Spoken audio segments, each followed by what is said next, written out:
There is a moment in rock and roll history that most people never heard about. Not because it was hidden, but because the music that followed it was so loud it drowned out everything that came before. It was the moment when the king of one era looked at the boy who would define the next and decided he was nothing. And then that boy went out and built a stage so enormous, so charged with electricity and defiance, that the whole world had no choice but to watch. This is not a story about hatred. It is a story about two very different visions of what rock and roll could be, and what happens when those visions collide at full speed in front of millions of people, with history watching from the side of the stage. Before we get there, we need to understand what Elvis Presley meant to the world and what Mick Jagger was trying to become, and why those two things were always going to create friction.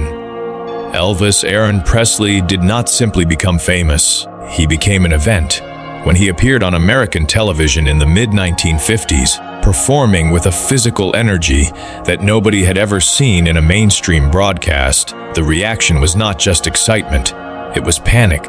Parents across the United States watched their children scream at a young man from Tupelo, Mississippi, who moved in ways that polite society had decided were dangerous, and those parents were terrified, not because the music was bad, but because it was working.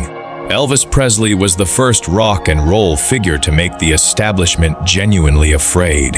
He took the sound of Black American music, the blues, the gospel, the raw emotional current of rhythm and blues, and delivered it through a face and a voice that broke every demographic barrier of the time. He was not just a singer, he was a rupture in the culture. By the late 1950s and into the early 1960s, Elvis had completed his military service and moved into a different phase of his career. The films, the ballads, the carefully managed public image that his manager, Colonel Tom Parker, had constructed with extraordinary precision. The raw edge was still there in flashes, but the machine around Elvis had grown enormous and protective. He was the king, and kings do not throw themselves into the chaos of the street anymore. Then, from across the Atlantic Ocean, something started happening that nobody in the American music establishment had quite anticipated. The boy at the center of that something was born Michael Philip Jagger on July 26, 1943, in Dartford, England. Dartford was a respectable, quiet, thoroughly unexciting town in Kent. His father was a physical education teacher. His mother was a hairdresser. The family was firmly middle class, the kind of household where you were expected to study well and find a sensible profession. The world Mick Jagger grew up in had a clear path laid out for him, and almost nothing about that path involved crawling across a stage in front of 60,000 screaming people. But there was music, there was always music. And the music that reached Mick Jagger as a child came from America. It came from the blues. As a young boy, Jagger developed an obsession with American rhythm and blues records that felt like a doorway into a completely different world. Chuck Berry, Muddy Waters, Bo Diddley, Little Richard. He carried those records around with him like sacred objects. Then, on an ordinary morning in 1961, at the Dartford train station, Jagger ran into someone he had not seen since primary school, Keith Richards. The two teenagers recognized each other, and Richards noticed what Jagger was carrying: a collection of rhythm and blues albums, including records by Chuck Berry and Muddy Waters. That shared passion ignited something immediate and permanent. Within weeks, they were playing music together. Within months, they had connected with a guitarist named Brian Jones, who was already running a blues group in London. What happened next was the Rolling Stones. Understanding what the Rolling Stones were in their earliest form requires understanding what they were not. They were not the Beatles. They were not trying to be charming. They were not trying to be lovable. From the very beginning, the image surrounding the Rolling Stones was designed to make people uncomfortable. While the Beatles wore matching suits and smiled for cameras, the Rolling Stones looked like they had just come in from the street. Their early manager, Andrew Loog Oldham, understood something crucial about the marketplace of rebellion. He positioned the Rolling Stones not as alternatives to the Beatles, but as threats to everything the Beatles represent. The campaign was simple and effective. Would you let your daughter go out with a Rolling Stone? The answer, for most parents, was an emphatic no, which meant every teenager in Britain desperately wanted to. By the early 1960s, Elvis Presley was watching all of this from Memphis, Tennessee, from behind the walls of Graceland. From inside the carefully managed structure of his career, he had opinions about British rock and roll. He had opinions about these groups crossing the Atlantic and taking over his country's radio stations and teenage hearts. Elvis had invented this world. He had paid for it with his youth and his privacy. And now here were these English boys, kids who had grown up listening to American blues records in small English bedrooms, arriving in his country and being treated like gods. Elvis's feelings about British rock and roll were complicated. Those close to him in that period have described a man who felt genuine ownership over rock and roll, who believed that what was happening in Britain was derivative. He had done this first. He had done it harder. He had done it when doing it meant real social consequences, real resistance from a culture that genuinely wanted to shut him down.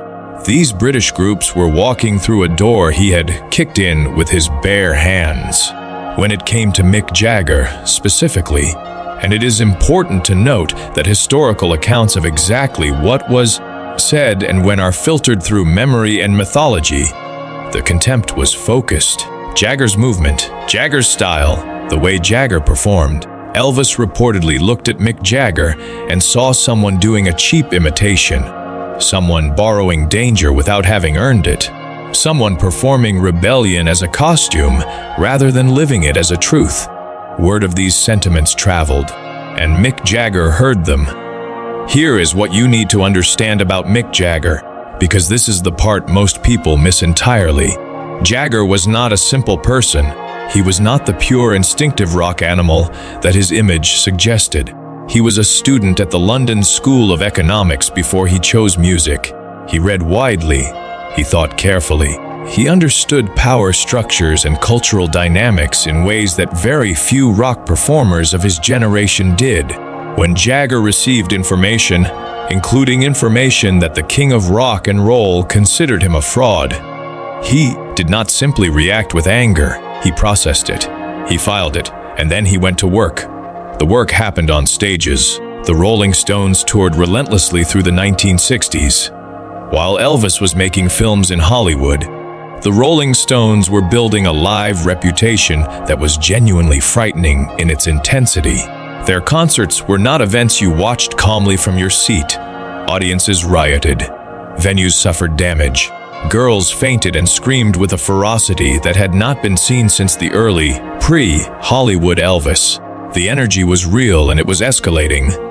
Mick Jagger was the engine of that energy. But what makes his story genuinely extraordinary is that he was not simply releasing energy onto a crowd. He was directing it. He was conducting it.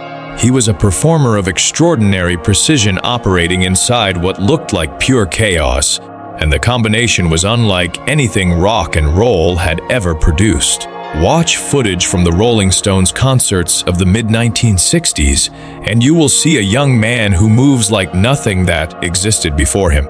He drew from everything. From the black American blues and soul performers he had studied obsessively, from the stagecraft of British theater, from his own instinctive understanding of how a body in motion creates meaning. His hips, his lips, his hands on the microphone.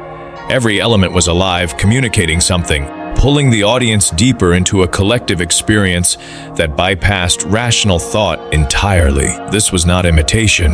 This was transformation. Jagger had taken influences from everywhere and synthesized them into something entirely and unmistakably his own. The way Muddy Waters moved was not the way Mick Jagger moved. Jagger was a new creature, assembled from many parts but belonging to no category that existed before him. And then the songs came. Satisfaction, released in 1965, was a declaration. The guitar riff that opens that song is one of the most immediately recognizable sounds in the history of recorded music. It announced itself as something that could not be ignored. It went to #1 in the United States and stayed there. It made the Rolling Stones not just a British phenomenon, but a global force. Following Satisfaction came Paint It Black, with its sitar-driven darkness and uncompromising emotional landscape. Sympathy for the Devil, which positioned Jagger as narrator of history's worst moments with a theatrical daring that had no precedent in popular music. Jumpin' Jack Flash, which arrived like a thunderclap and announced that the band was not finished, not slowing down. Gimme Shelter, which opened with one of the most ominous guitar lines ever recorded and built to a vision of the world coming apart that felt, in 1969, uncomfortably accurate. These were not songs in the ordinary sense, they were events. Meanwhile, the distance between the two men's trajectories had become impossible to ignore. Elvis Presley's situation in the late 1960s was genuinely painful to observe. Trapped inside a career structure built by Connell Parker, surrounded by people who insulated him from honest feedback, working on films that satisfied nobody and records that felt increasingly disconnected from what was actually happening. In music, Elvis was a man of extraordinary talent, operating inside a machine that had stopped serving him. The genius surfaced in spectacular moments. The 1968 television special reminded the world what Elvis could do when given real creative freedom. Standing there in black leather, he proved the fire was still burning. It was one of the great moments in rock and roll television. But afterward, Elvis went back into the machine. The Las Vegas residency, the jumpsuits, the comfortable distance from the street, level rawness that had made him revolutionary. Jagger was watching. It would be too simple to say he watched with satisfaction. The historical record suggests genuine respect for what Elvis had accomplished, for the door he had kicked open. But Jagger was also acutely aware of the cautionary tale embedded in Elvis's trajectory. The manager who controlled too much, the yes men who protected too thoroughly, the commercial machine that swallowed the artist. Jagger was determined not to become that. The Rolling Stones did not have a Connell Tom Parker. The fundamental creative and business decisions always remained closer to the band itself. Jagger became increasingly involved in the strategic dimensions of the band's career. The touring, the contracts, the image management, the long-term positioning. He was not simply the frontman. He was one of the architects. This combination of wild performance and careful strategy set Jagger apart from almost every other rock frontman of his. Most rock stars understood only the art or only the business. Jagger insisted on understanding both. The 1969 American tour was a turning point. The Rolling Stones had not toured the United States in 3 years. When they returned, they declared themselves the greatest rock and roll band in the world, a title they applied with a combination of irony and complete sincerity. The shows were massive.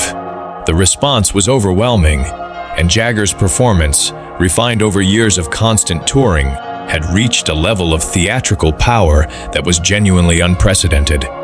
Watching footage from that tour, you see something that goes beyond rock and roll performance.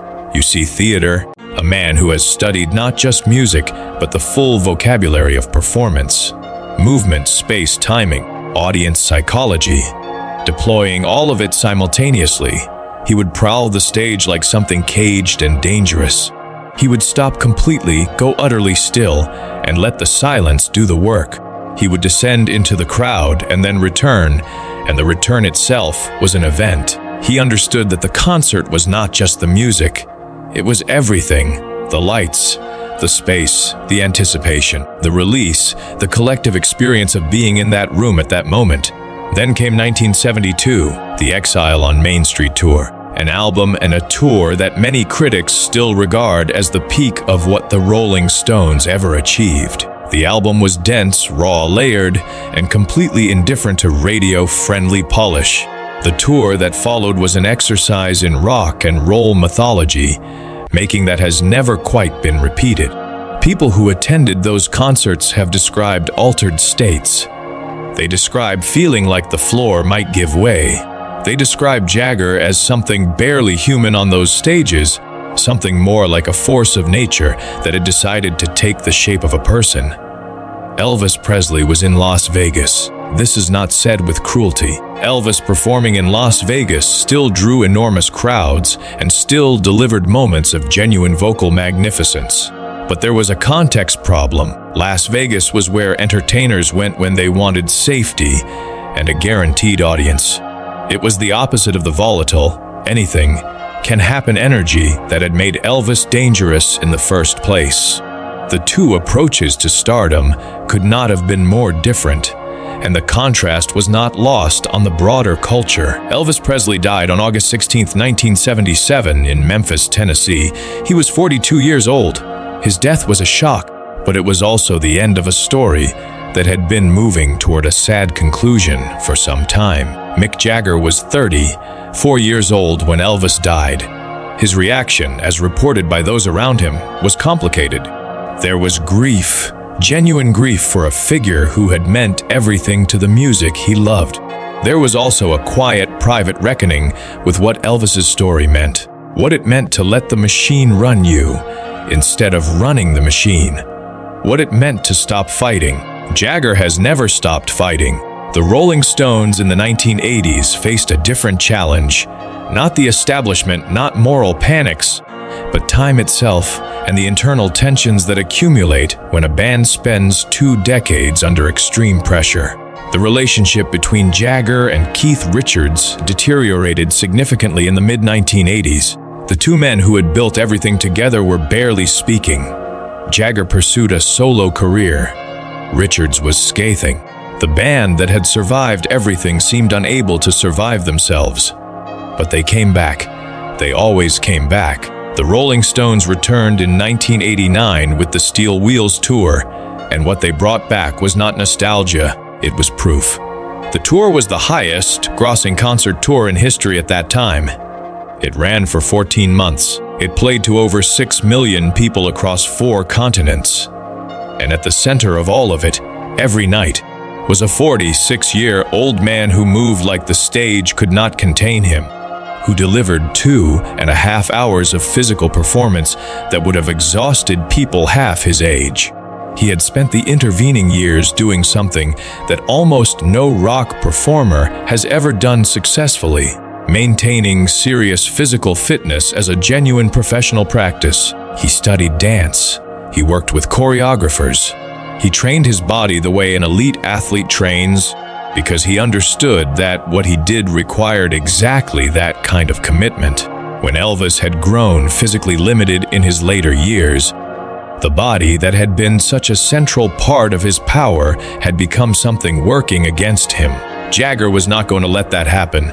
The Voodoo Lounge Tour in 1994, the Bridges to Babylon Tour in 1997, the Licks Tour from 2000 to 2003, the A Bigger Bang Tour from 2005 to 2007, which broke the record for the highest grossing concert tour in history, a record the Rolling Stones themselves had already set and broken. Each tour was a new argument. Each tour was Jagger walking back onto that stage and making the same point he had been making since the early 1960s, with even more evidence to support it in 2013.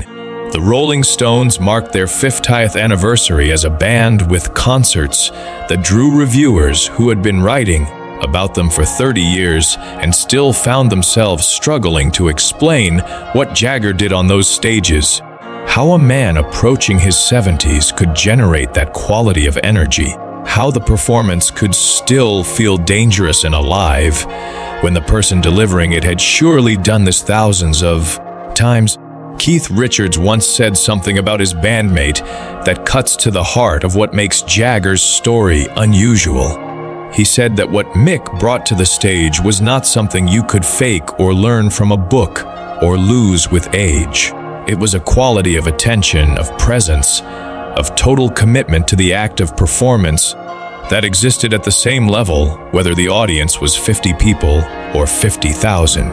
The comparison with Elvis Presley, more than 60 years after those early encounters between their two visions of rock and roll, is instructive rather than diminishing to either man. Elvis Presley changed the world. He did it first, he did it when it was genuinely dangerous, and he paid an enormous personal price. His influence on Mick Jagger, on every performer who came after him, cannot be overstated. Without Elvis, there is no framework for what Jagger was able to build. But Jagger built something that Elvis, for reasons partly circumstantial and partly the result of choices made by those around him, was never able to build. He built sustainability. He built a relationship with the stage that deepened rather than diminished over decades. A career that did not peak in youth and spend 40 years in slow retreat, but instead continued to evolve, to take on new dimensions, to find new arguments to make. The skinny boy from Dartford who carried those American blues records to the train station in 1961 did not simply become. He became the argument for what a rock star could be if they never stopped working, never stopped learning, never stopped treating the stage as a place where something real had to happen every single night. The disagreement between Elvis Presley's vision and Mick Jagger's was never really about who was better or who deserved the title of king. It was about two fundamentally different relationships with time. Elvis compressed everything into the white heat of youth and early genius. Jagger stretched everything out over decades of physical discipline and creative restlessness and strategic intelligence, and in doing so created something rock and roll had never produced before. An icon who refused to become a monument, a rebel who refused to become respectable, a performer who understood, perhaps better than anyone in the history of the form, that the stage is not a place you visit. It is a place you live. And that living there, truly living there, requires everything you have, every night, for as long as you have the courage to keep showing up. Mick Jagger has never stopped showing up. And that, more than any comparison, more than any rivalry, more than any moment of dismissal or provocation, is the story.